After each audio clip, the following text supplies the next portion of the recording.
And we are back again on the Artisans of the Horizon video conversation series. And today I have my good friend, the Reverend Felicia Parazaider in Los Angeles, California. And before we begin our conversation, I want to begin with a prayer that I think is very apt to this series and to the work that both Felicia and I do. It's called A Prayer to Guide Our Work, and it's by a Christian spirituality minister by the name of Mary Riemann. So let's take a moment and just breathe and center ourselves in this moment, this presence.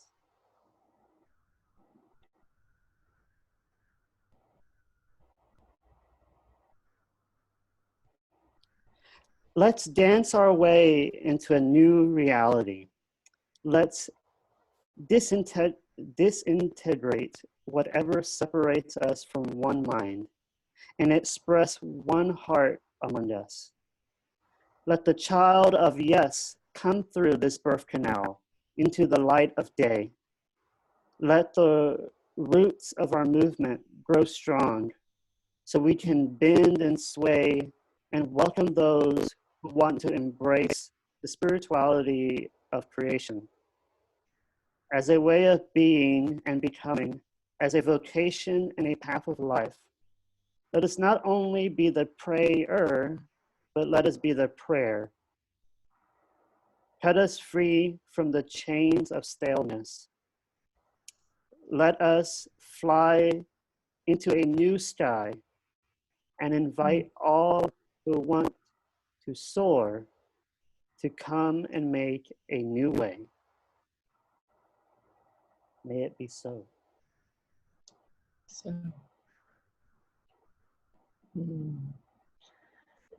Thank you. It's a wonderful prayer. Yeah, it's really, really gorgeous, and I like it a lot. Well, the Artisans of the Horizon video series that I've been putting on together is a series about showcasing individuals who are actively working on trying to create or trying to facilitate the horizon. And what I mean by the horizon is that world that's being birthed into reality, that newness that's being birthed into the now. And it's what Martin Luther King called the beloved community, what in Jewish tradition is called the kingdom or the reign of God. And I think all of us who are actively working in change, whether as clergy, as artists, dancers, dreamers, lovers, visionaries, sages, all of us are actively doing that, whether we know it or not. And because of it, we are not only painting what the horizon looks like, we're also helping people to realize what's beyond the horizon. And so I wanted to create this series to showcase people who are doing that in their own unique ways back at wherever they are. Sorry if you hear noise in the background, my dogs are barking. Mine is playing. Squeaky toys. Yes. And anyway, so that's kind of what I want to talk to you about. I know you do that very, very well where you are, and you do that all the time, all day long, even when you're sleeping. And so maybe you can share with us a bit about your thoughts on that and how you show up in the world. Thanks, Rev. Thank you, Rev. This is a great opportunity to just be with and sit together during such a holy time as this, and a time prayerfully and actively hoping for justice, as we're in the midst of such a struggle.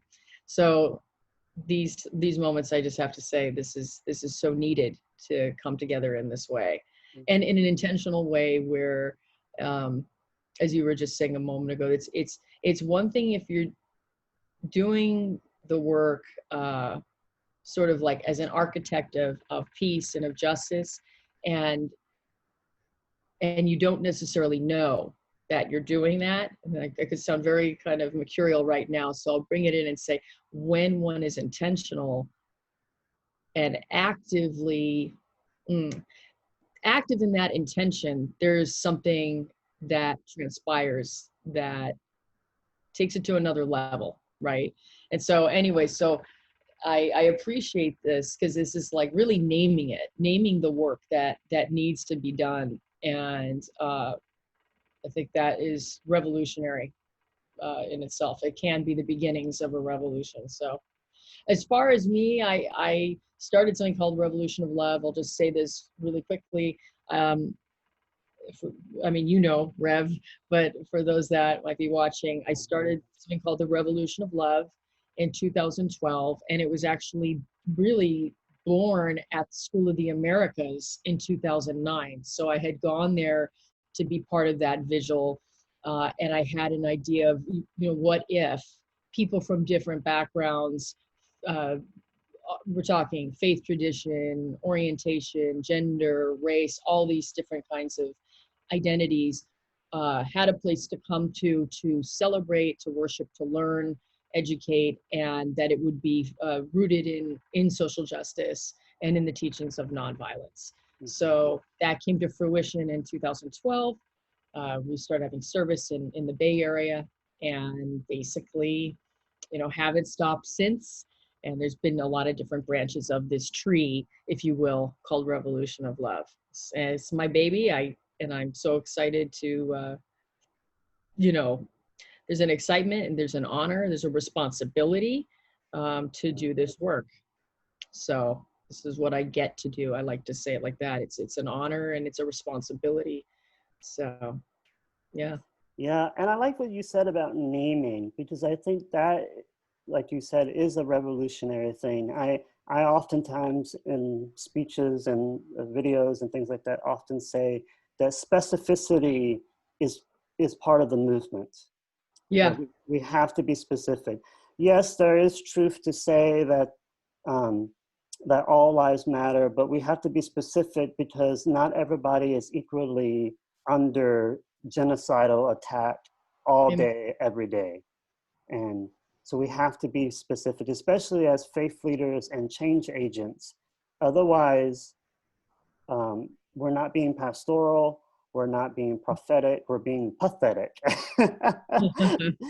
You know, so yeah, and I think your way of doing the Revolution of Love as a ministry, but also as a movement, I think is very revolutionary in the fact that, you know, you really are bridging these two things that historically have been divided, that being faith and spirituality, and the temporal work of justice, the work that's in the physical realm. Because often spiritual folks are like, no, we just got to get to the soul and change the soul, and you know, you need to spend time on your cushion and meditate and all that. I'm like, that's great. I'm not knocking that. In fact, you should do that. And especially if you're going to be out there in the streets, you have to have that grounding. But Totally. that's not the answer. You know, I think of Jesus, who's the, you know, the main person that I follow as a Christian. I think of him and his way of doing things. And I think certainly he prophesied, he prayed, he led ritual, he did all of that, but he also had his feet on the ground and confronted what's right in front of him. You know, our good friend John Deere likes to say that Jesus was a one-man crime wave in the Roman Empire. I think we have to be the same, you know? Yeah, absolutely. I mean, that's something, you know, I would go, you know, 20 years ago, I would go to these different spiritual centers that were lovely, doing great work, doing powerful work. And what I did see a lot of the time was, you probably know what I'm already going to say, since you know me, Rev, spiritual bypass. Yeah. Spiritual bypass. And at the time, I don't know if I knew that term. And then once I was in seminary, then I started seeing it. even among seminarians, you Yeah. know, where I went, and it was gravely concerning. It was gravely concerning, and yet from a clinical place, from a pastoral place, I understand. I understand where folks that might be, you know, in these spiritual circles or religious circles, that there's perhaps the container within, the spiritual, the psycho-spiritual container within might not be strong enough yet, and it's too big of an ask, therefore, to pray with your feet and to Yeah. get out there and do that work in the world. And then conversely, I saw folks when I would go, like when I went to the Middle East many years back, I saw a lack of spiritual groundedness, Mm-hmm. and just the fire energy, which is so beautiful, that fire and let's do this. And you know, when I sort of eked out, can we have a prayer? Like outside of Gaza, like, can we have a prayer? You know, there was really no interest in doing that. So there was just this real fallout in these different ways that I felt, you know, that might not be the case for everybody. They may not see it the same. So how do we bridge? I think you used the word bridge. How do we bridge that? And I think of the civil rights movement. You know, I think of Dr. King and everybody taking a knee and Yeah. being in that prayer time, bringing the holy, centering God in. That's powerful stuff. I mean, Yeah. it's all of those elements coming together at once. Yeah. It makes me think of, you know, the beautiful wisdom of Roshi Joan Halifax, the Zen Buddhist priest uh, in New Mexico, who often says that we have to do our inner work because our inner work is what helps us give us a strong back and a soft front. So that, yeah, so that we can go into the world knowing our interior nobility, knowing that we are made in the image and likeness of love, of God, of the divine. And that's where we can get our strong back from. That's how Yeah. we can show up and, you know, and be like that guy in Tiananmen Square who stood in front of the tanks, Yeah. you know, unafraid, very stable. Well, he could have been afraid. I don't know. I wasn't there. I wasn't in his mind. But his body gave off the impression of, I know I got to do this, and I have the universe on my side. You know, MLK says the arc of the universe always bends to justice, but what he didn't say is that we have to be the ones that bend it. You know, Mm-hmm. and yeah, And yeah, yeah, no, you just said, yeah, no, yeah, yeah. The thing that comes to mind is the immense training on multiple levels. Again, intentional training really helps. You know, when you know, oh, okay, I am training for to be, whether it's not that we should all be like that man, like the tank man. You know, yeah, not hopefully that won't happen, but to be in a moment of great resolve, such as that. mm-hmm. That is truly, I think of the Hebrew word teferet. You know, to Yeah, be in one's truth in that way is. I have it. I'm gesturing a little bit over here because I have that poster right on my wall. I know. I remember. Yeah, you were here. So, you know, I think of Bob Moses, again, hearkening back to the movement in the 60s. It's like the unbelievable training. Reverend James Lawson training the kids at Fisk University. Yeah, I mean, that didn't just happen. All of these steps that it takes, and even before that, like you were just saying, um, the I would like to say, because part of my work is the psycho-spiritual development too. So not just like say nonviolent trainings, which yeah, is like pragmatic strategy, the before you know, the yeah, before part, that is, yeah, it's, and everybody's at different stages of development, right, spiritually, and so it's a big ask, is what I found in the years of doing this movement building and ministry work, is, you know, how do we hold that those pieces that where people are, you know, really perhaps just feeling I don't want to say bankruptcy. I don't mean that in a judgmental way, Yeah.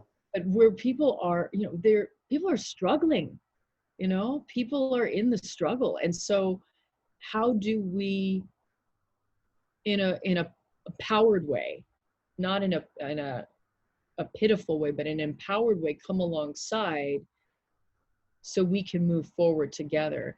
And Yeah. that's been a big part of Revolution of Love, and just judging that, and as judging it in the sense of seeing into it, breathing life into it. So Yeah. And I think, you can really testify to this because given of your past and your many years of doing this and your own personal journey. But I also think that this is not just applicable to what happens in the street. Certainly, I mean, what I'm talking about, I certainly saw it during the Ferguson uprisings, when very courageous, strong Black men and women and trans folks went into the streets confronting riot police, and dared to say, these are our streets, that mhm. we have a right to live, we are not expendable. And so I really saw that interior nobility, that Yeah. standing deeply in your truth in that. But I think this is also applicable in the work for change in private, um, dealing as women have to deal every day with the ongoing microaggressive behaviors and all those things that uh, predatory people do to women on a daily basis, and trans folks and LGBT people, and having to be able to push back against that, Hmm. and and again cultivate that same energy of remaining in your truth. And we really see it manifesting in a very deep way with the Time's Up movement and the Me Too movement, and um, and the courageous challenging to patriarchy, um, Hmm. which I think is just deeply, deeply needed in our time. Uh, Yeah. Well, we're getting there. We're getting there. Right now, centering Black lives. yeah. I think, and again, I said this before, I hope, I pray, I act. I want to put in the word action there. Not Hmm. just, well, let's hope that this moment that we're living through is truly a movement. And what could happen from the this this struggle for racial justice, how that will in fact domino, like Yeah. patriarchy, misogyny, all of these forms of violence, as you know, that I've been harping on for a long time. Naming these, like, here's the violence umbrella, and naming all of the different forms of it, whether Yeah. it's speciesism, lookism. I just learned about lookism. I think that's Hmm. what it's called, lookism or looksism, uh, ableism. I mean, all of these things that you just wonder where we can go from here. And I want to go back to something you said a moment ago, Rev, and you're talking about Ferguson and uh, folks coming out, trans folks, Black folks, everybody, coming out in the streets. Um, and just 2014 and those years of Black lives, and like, I have to check myself right now on something I said just a moment ago, and that um, because of my white privilege, there has been this, I think it's a lot of things, and there's a certain way I have thought change was supposed to look, or Hmm. it would look, change coming looks best like nonviolence, looks best like inner work. So when you do that outer work, you're more resilient, you're more resourced. I got to be honest, the pandemic, and now George Floyd and everything that's come from his murder and people out in the streets here, I don't know. Like, I don't know how change is necessarily supposed to look. I mean, it sounds like I'm completely contradicting myself. I think there's something important to going, look, do I believe in nonviolence? Do I believe in inner work and outer work coming in tandem? So that way we have a better, um, a better shot, if you will. Mhm. Yeah, I do. And I'm really open right now in the sense that I get the violence that has gone on in the streets. If it was even precipitated by Black folks, I mean, we know that there's undercover cops and, uh, Mhm. anarchists and all of this. But say, people are enraged. Yeah, yeah, like totally understandable. And to not get that is ludicrous, to say the least, at minimum. And so, I just know, I guess where I'm coming from is this idea of absolute expansion, talking about the horizon of like, you Yeah. know, what are we building here? Like, what is the new day? What is the new society? What is the new culture? I mean, let's get real with it. Like, Yeah. because it is not working. And so anyway, that just, I don't know, you really ignited something in me. Like, if there's any place I've come to in recent months, it's I gotta be honest, I don't know, like sitting in the great void, with Yeah. the mystery, and being okay with that and listening to God. Yeah. I'm gonna listen to God, listen to just listen.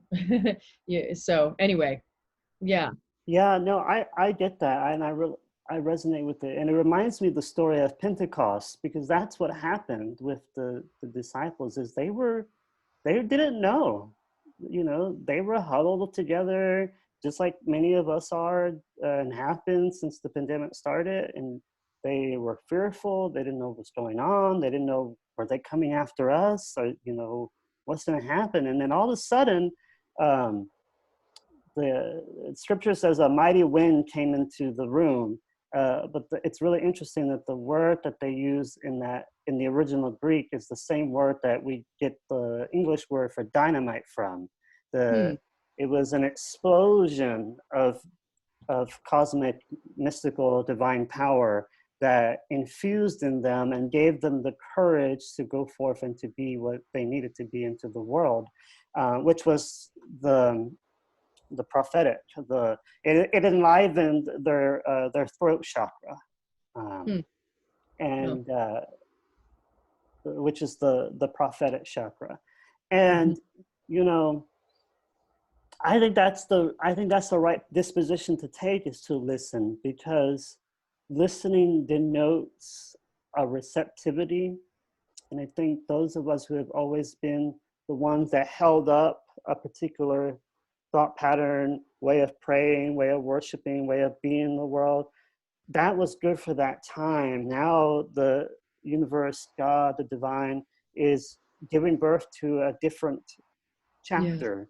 Yeah. And those of us who are the artisans have to be open to receiving that new blueprint, to receiving a new spirit, a new um, freshness, um, like we need to be cleansed from all of that. And I certainly believe that practicing nonviolence doesn't equal practicing politeness.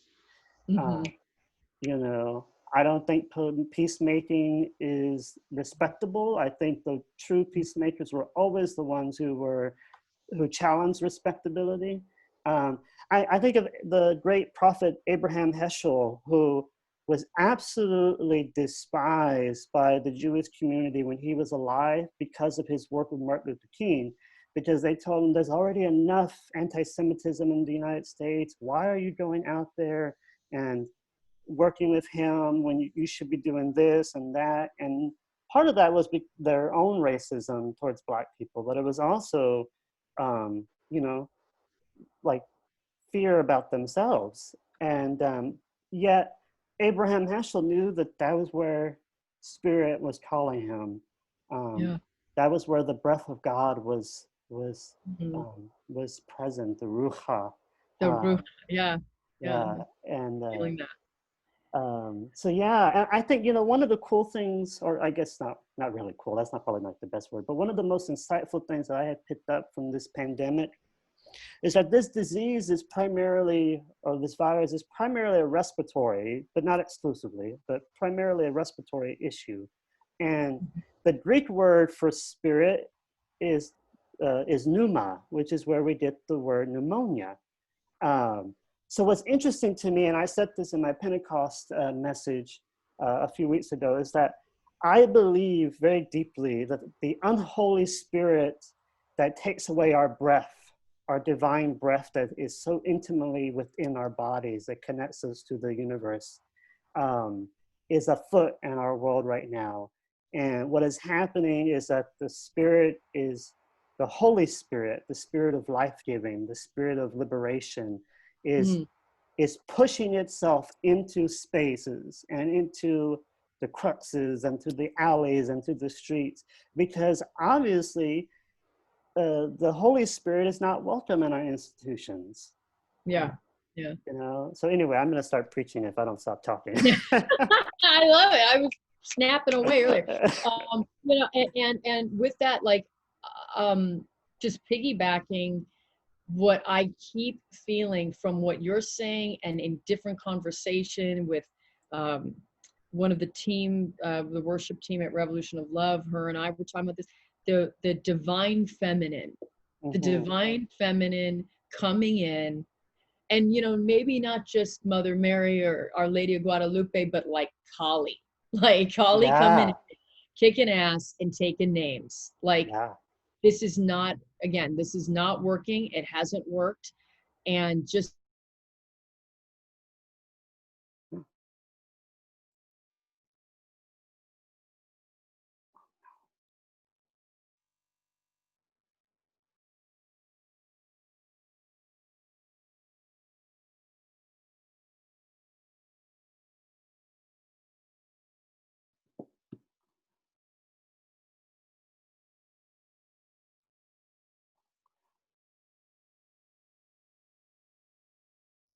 oh, okay. Oh Okay. no, I'm sorry. My power went out and I lost my signal. I thought, wow, he looks so intent. You were like, and I'm like, I think you are gone. And then you were gone. Yeah.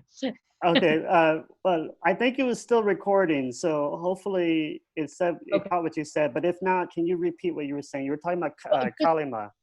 Yeah, just talking about the divine feminine in all its forms. Whether it's, yeah, Kali, whether it's Mother Mary, Kuan Yin, but also Ariadne. I think of Mhm. Ariadne, the Greek. I don't know if she was necessarily a goddess, but with the snakes. Yeah, It's like this real divine feminine energy that has been seeking us, trying to get through, and Mother Earth going, okay, now is the time. And I say that hesitantly because, yeah, this pandemic this is terrible. This is horrible. yeah, Uh, it's also interesting just to see what it could give way to, because I don't think we're nowhere near there yet. We don't know. yeah, Uh, but I pray that this, again, like I said about this movement that could potentially be going on for racial justice, we'll see in 3 months. It's like, well, we'll see in however many months as well. What are the choices that we as a people are making? yeah, Um, because we have an opportunity here, and we really need to make those choices. So it's there was another piece that you had mentioned. I'm trying to recall now. Well, maybe it'll come back in. um, there was so many good things that you had said. Well, it's Oh, I I mean, remember what it was. uh-huh. I do remember what it was. It was something that came to mind. I think you'll appreciate this. When the pandemic first began, literally like 3 days in, I had this moment where I recalled studying Dante's Divine Comedy, and specifically Purgatorio. Mhm. And my professor in college saying, talking about the tear of the proud, the pride-filled, and how in that tier they're circambulating over and over, and there's this rock that is bending them into submission, into humility. And again, I don't believe in God, in a God that's going, well, I'm going to do this and this and this to you. And with that, there was a moment of reckoning for me of where I feel we've been flattened. We've been really flattened, that people that could not get connected to their Imago Dei, as you mentioned earlier, that were disconnected from it, I think started coming home, because of this flattening through the pandemic, and now perhaps awakening to the racism and the white supremacy in this culture, in this country. So flattening. I keep seeing that image that Dante wrote about, just, people just having to see, and in that flattening of humility, seeing a different perspective. Like, instead of seeing up here, like seeing a different perspective. And again, what does that mean for us, Rev? Like, what does that mean as far as potential and possibility? A new vision, and my gosh, it's so long overdue. There's and it's really interesting. I mean, our intuition is working because right before you shared that, I immediately, my spirit reminded me of a verse of scripture that says, it was an interesting, I don't remember what passage it's from, but I think it's one of the Psalms, but I don't remember exactly.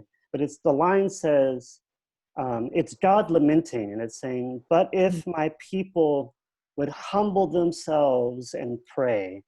And I thought, I really genuinely believe this is a time of reckoning. This is a time of those who were on the top are being forced to the bottom. I think of Mary's Magnificat, she says, you cast the mighty down from their thrones and lift up the lowly, which is in the Gospel of Luke. I really, I do think that this is a time of humility, a time of humbling, of reminding us that Gaia will always win, that right. that the universe will always win. Right.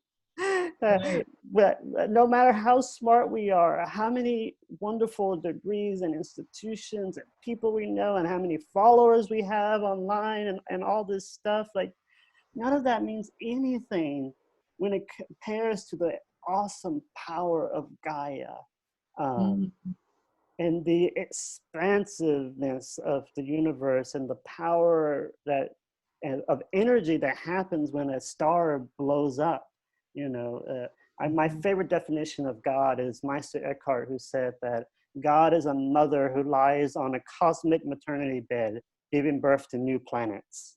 I just think that's the God that we're starting to wake up to, Yeah. And it's invigorating, hearing what you're saying invites me into a place that I love to live, which is that expansion, and just absolute visionary, just visioning more and more. And often that's seen as naive or idealistic and not practical, lofty, all of these things. And I again, turning, all this is turned on its side right about now. A colleague and a friend of mine, Rahuldeep Gill, he shared a video blog post, and it was talking about police reform versus abolition.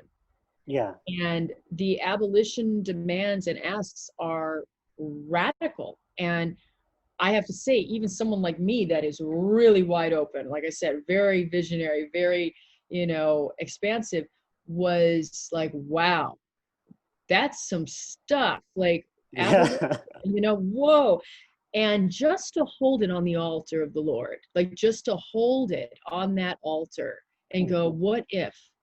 I mean, it chokes me up, because it's like, that is where we need to go. Yeah. You know, he said something in his video blog. It's so great. He goes, remember the great slavery reforms? Hmm. Yeah, either do I. It sucked. Look at where we are. You know, in other words, why reform something that's inherently racist? Exactly. Thinking even bigger, thinking like visioning even bigger. Uh, and again, I've said the word a lot, I realize, but just expanding that out. Of course, we do have to usher it down like manna from heaven. We have to bring that down into a plan, of course, and be grounded with it. It's Hmm. just I think there's got to be that moment for pause and rest and visioning, all at once. Oh, and maybe, yeah, Yeah. maybe drink some water and have some food, Yeah. self-care, some in those moments as well. But wow, are we rocking and rolling right about now? Are we? I mean, this is we've Yeah. never we've never been here before. I don't believe we have. Um, Yeah. Yeah. And, and I'm okay with not having the answers. mhm. And I'm okay with the fact that, if spirit manifests things among the people that I myself feel like I'm not there, that doesn't mean that that's invalid. That just means that I'm not there and I have to get to that point. And, Moses led the holy people of Israel to the promised land, but he never got there. Um, Mhm. and some people, I think, need to come to terms with the fact that their role is to be Moses and they're not going to get to the promised land. And, Yeah, and to be okay with that, to be midwives of the new normal. yeah. Chaplains of the world to come, artisans of the horizon. Um, I love that. yeah, and one of the things too that I think is manifesting, um, that I think is needed, and I think it's a new gift of the Spirit, is church is becoming more centered on the people.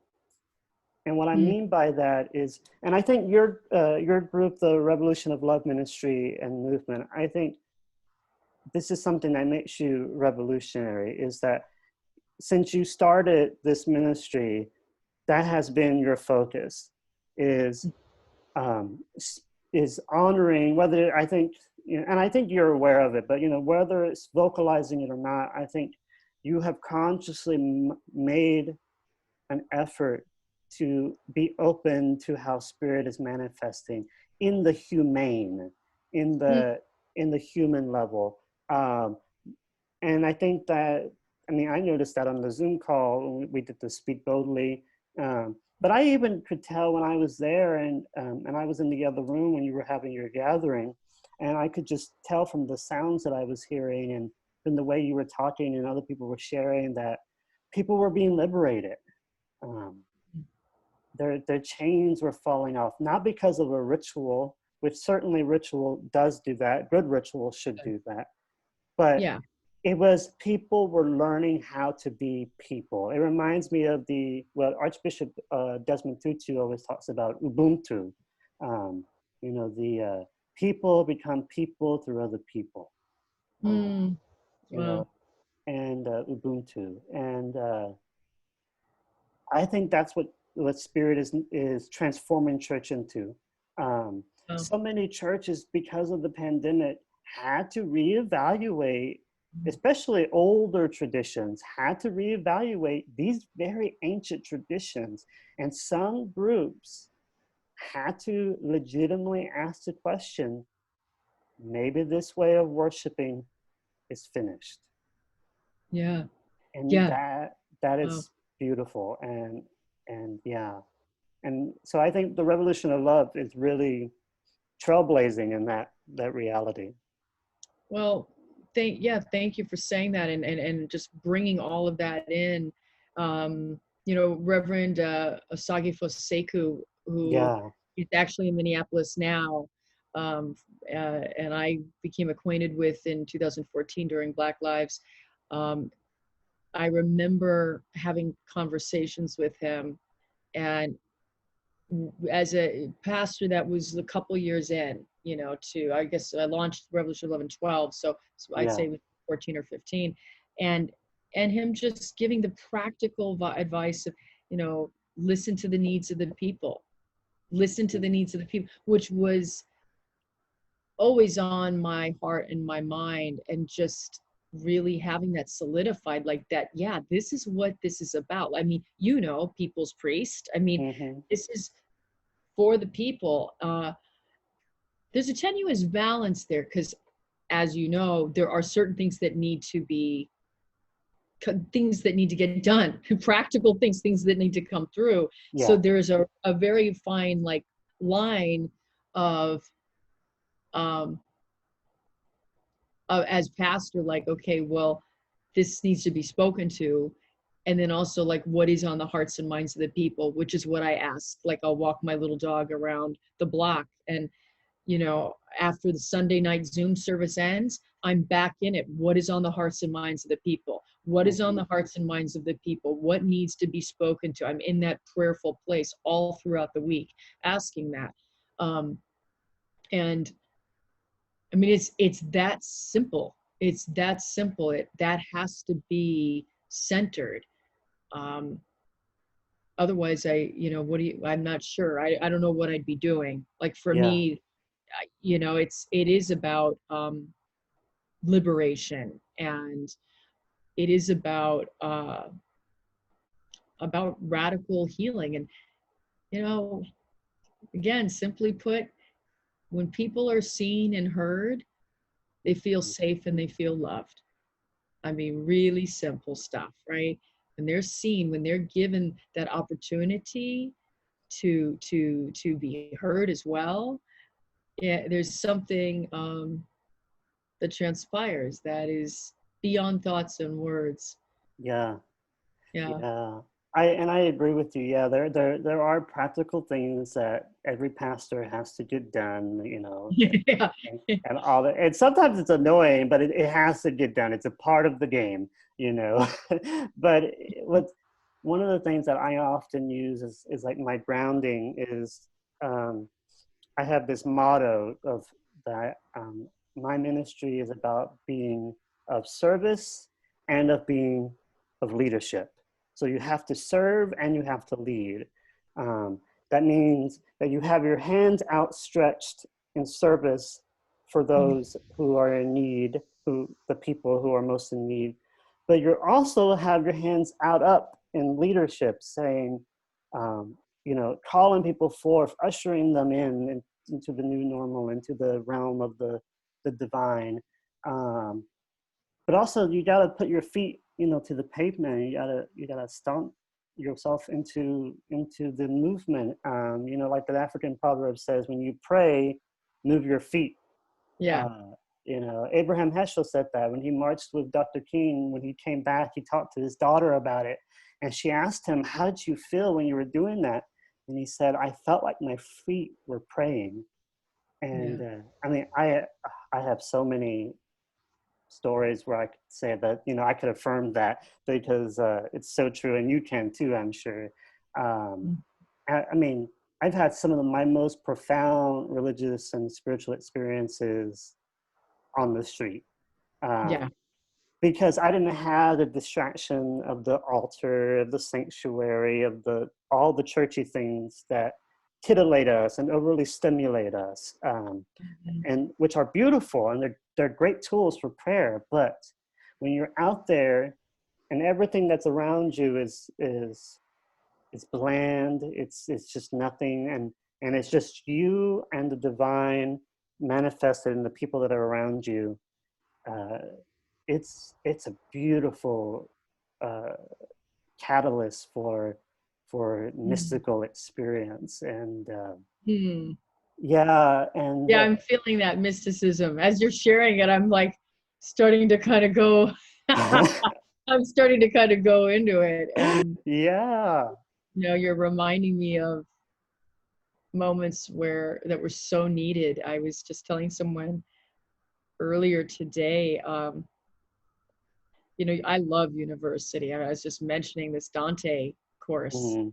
I took, and I remember like the first day of that class, all of the obligatory grunts that happen in university, like, and everyone's self-righteously looking, and I was doing it. I was like, oh, yeah, and all of that stuff that I can get completely into. And I mean, I would have loved to have been an academic squatter. I joke and say that, like, I would just degrees after degrees. I'd love to just rack them in and rack them up, because Yeah, there's me something too. to being around it that is, and I remember being in seminary and coming from that, what they may call the ivory tower, and my now spiritual director, Megan Wagner, who is a Kabbalist, also a psychotherapist, interestingly enough. She comes from a long line of doctors, Mm. like medical doctors. So she holds two very seemingly opposed, we're talking about these duopolies or these dualities,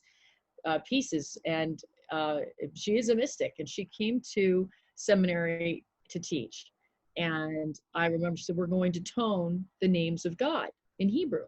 And I Mm. remember, I'm coming from UC Berkeley. I'm like, okay, granted, granted in seminary, but I think I was so in my head, and I was in there for some other reasons also, like defendedness. There was a defendedness and a Yeah. fear.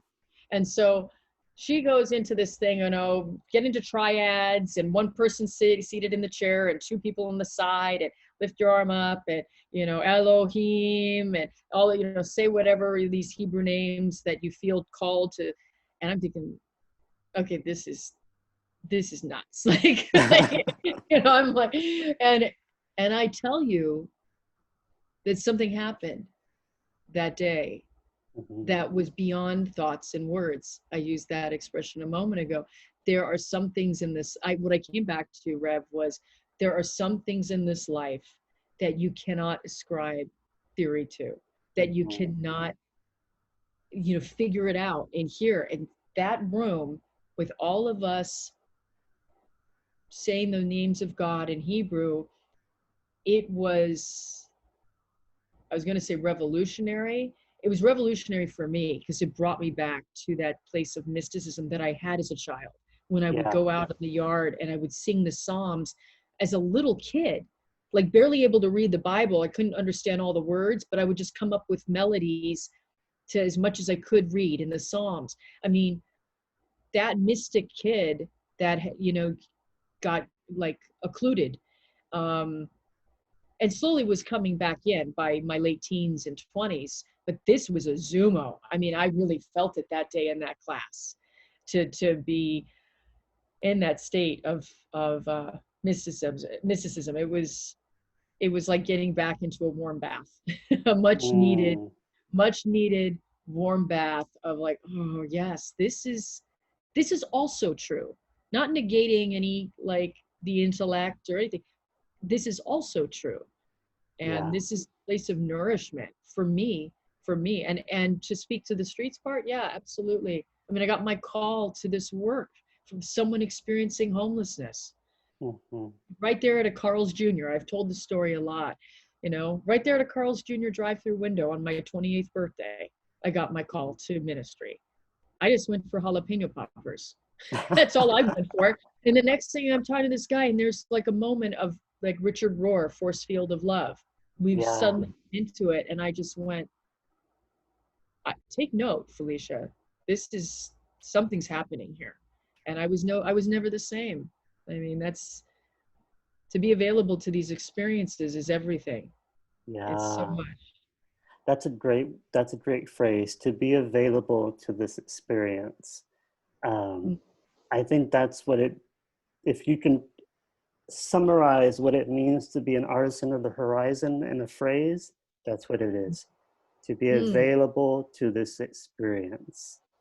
And mm.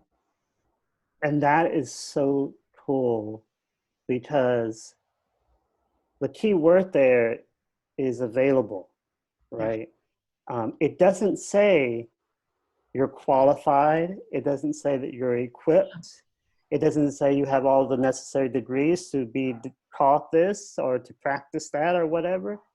It says you're available.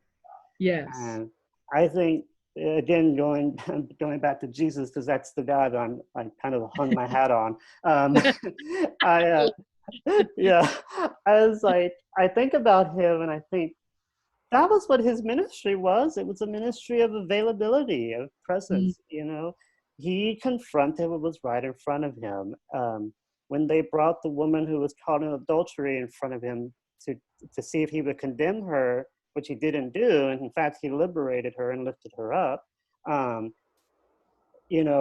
One of the things I point out about that story is that the scripture writers don't tell you that the reason why they knew she was caught in adultery was because they were doing the adultery with her. And so there's a patriarchy thing there, and mm, misogyny. But I think that's just it. Can you cultivate the virtue of availability? yeah. You know, Yeah. uh, Yeah. You remind me, there's a teaching that I came up with when I was in Berkeley still. And it's real simple. I call it the 3 Bs. And it was mhm, sometime after my time in Israel, Palestine, when I got back. And the first B is believe. Second one is become available. And the third one is be ready. mhm, And the first B was really based on Jeff Halpern, who was at the time the director of the Israeli Committee Against House Demolitions, ICAD. mhm. Um, and when we were over in the Middle East, someone asked the very pertinent question of, there's always been this has always been with Israel Palestine, the middle, this conflict has always been here. So really, what do we do? And he goes, okay, first of all, we have to counter that rhetoric, and we have to believe that it can be different. We Yeah. have to believe that it can change. And I remember taking that home with me when I came back to the States. And I was like, yeah, what are the parts of me that still don't believe that peace is possible, that a positive peace, I don't mean like peace is, I mean like working towards like transformative justice. Yeah. And so what are those parts of me that are holding out and don't totally believe? So I kind of thought about that. And then the second B, being available to like that place of, again, expansion. And just, I love what you said. It's not about, there's no qualifiers. Yeah. It's just, I guess, moving into that place. Like I guess, Richard Rohr, once again, that moving into that force field of love, being available to it, and boy, and living there. Wow, just living there. That's glory. That's some glorious Yeah. stuff. That's some fun stuff. And then to be ready, okay, because when that happens, things begin to come in. Be ready for it. Buckle up, or not, maybe not, and just here we go. We're gonna go on a ride because it's coming. I believe in that. I believe, like, look, healing always happens. Yeah. God always works. We may not get it or really understand it, but it always happens. God's always, God's always working. The hand, his, her, it hand is always in it. Yeah. So Yeah. It reminds me of that song. There's a contemporary Christian song that says that's called "The Waymaker," which is one of the names for God in Scripture. And there's a line that says, uh, "Even when I don't see it, you're working." You know. And uh, I sometimes pray that, when I just don't know what to pray, or like I'm just feeling a lot of things. I remind myself of that. I speak it out loud and I say, even though I can't see it, I know you're working. Even though what looks bad in the natural, I know in the supernatural, greatness is brewing, is percolating. Um, yeah. so please let me be the container that is available to hold all of that. Uh, Hmm. and then when it's full, let me spill out, let it overflow. Yeah. Um, Yeah, that's so That's good. lovely. I love it. Well, Yeah. I wish I would have been taking notes. I'm gonna have to watch this, Rev, and see what we talk. This is some good stuff. well, we definitely need to do a training on your three Bs because I feel like we could totally do a follow-up Oh, series on just yeah. that. Oh, well, you're gonna call me back, right? We're gonna do another one in 5 minutes, right? This is great. No, seriously, think about like these themes of humility and availability and all of these different themes are very nourishing for the soul right about now. Yeah, It's been a long 90 something days and twists and turns and yeah. valleys and yeah. So Well, and Thomas Aquinas really advocated for not selling despair, not promulgating despair, because despair means that you forgot who you are, which I would say is the imago Dei, the reminding that you're in the image and likeness of God, that you are, as you sometimes say, made of the highest vibrational frequency, that we're the highest level of, depending on where I'm preaching, yes. yeah, yeah, I have exactly. to Yeah, curtail it, right? exactly. I go And, on. so I try not to, just to preach despair or anything like that. But, I also believe, you got to go through it to get to it. Uh, I like that. yeah. That's another one. I'm telling you, I should be writing it down. You got to go through it to get to it, right? Yeah, absolutely. As the Buddhists like to say, no mud, no lotus, you got Uh, you got to go through it to get to it. Otherwise, what are we doing here? If right, everything's easy, if everything's comfortable, what's the point of living? That's so boring. right. Well, and it's really, you said the thing about the lungs earlier. Yeah, Um, and, I remember a teacher, another teacher of mine who was Cherokee had brought to me this wisdom about in Chinese tradition, Chinese medicine, the lungs are grief. The yeah, lungs are grief. And so for a long time, I've thought, gosh, there's so much unprocessed grief. And to think of where that goes into forms of violence, from like the rage to, it's untreated, unprocessed to violence towards self, towards others, and how that mushrooms. Uh, and I'm not saying that's the only reason for violence. I had thought about this once, and Matthew Fox does this so well, the grief ritual in yeah, the Via Negativa. I mean, could you imagine like if we had a massive grief ritual like right now in this country? Like I've been serious. I was talking to some friends of mine, like, how could we orchestrate this in the streets? How yeah, could we orchestrate a massive wailing like we do yeah, it with nonviolent at the Nevada test site? We've done yeah, whaling there, but to maybe hold space for our Black sisters and brothers.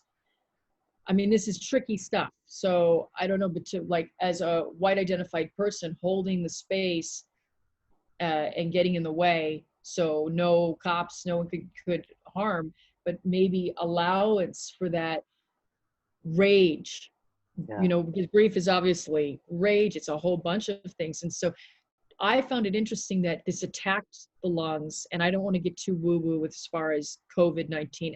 I don't know. yeah, I just I know that it did mainly attack the lungs for folks, and wondering if there is in fact a connection with that grief that so yeah, many people have, so many of us have, like, and nowhere for it to go. We don't know, you know. yeah. So anyway, that was another thought I had. No, I think you're spot on, and I really do think we need to grieve not only what has happened to us as a global society with this pandemic, but what has happened for centuries to Black and Brown people and Indigenous folks and to Yeah, women, um, because grief is always the midwife of creativity. that's why in the four paths, creativity is after the via negativa. Yeah. Creativity is birthed out of the darkness, and Mm. and the shadow. And so I think for us to get over the horizon, not just to gaze upon the horizon, but to get over the horizon, we have to go through that grief. We have Yeah. to grieve that and allow our bodies to go through that letting go, that peeling away. Yes. You know, otherwise we won't get there, you know. But yeah, yeah, this is good. So we need to work on that. We have to put it on our schedules. Okay, yeah, we'll do that next. After, you know, in 5 minutes, we'll come back for another one of these, and then we'll get Yeah. a massive grief ritual for this country. You know, talk to Matt about that, would you? Yes, absolutely. I have his cell phone. I'll call him. Yeah, get him on the horn, and Yeah. let's get to it. Yeah. Well, Well, this is, we've got our work ahead of us, and that's okay. I love in the back, God delights in you. Isn't that a yes, beautiful reminder in the back there? I love that. that's my one of my pride messages. I made that for a video, and it's so good. It's a good reminder because I really do believe, because we have been taught this, that we have been taught that God really does hate us, that God just barely, barely tolerates us. And I think that is probably the most blasphemous thing we could ever say about God, because it goes right against the very nature of who God is. God Wow. cares about us so much that God writes our name on God's hand, that we are the apple of God's eye, Mm. that we don't need to believe in God because God believes in us. It does, you know, Wow. it's just, yeah, you know, it just, you know, get into the story, get into the dance, and just Mm. grow with the flow, you know. Mm. And it's, yeah. So anyway, I'm going to start preaching again, but uh, Yeah. sometime at some point I need to just put a camera on and just tell me something, and I'll just go off for an hour and then see what happens. But this has been so much fun, and my spirit feels so affirmed and Me too. excited, and I love talking to you. And in Me too. closing, do you want to say anything about any projects you have coming up?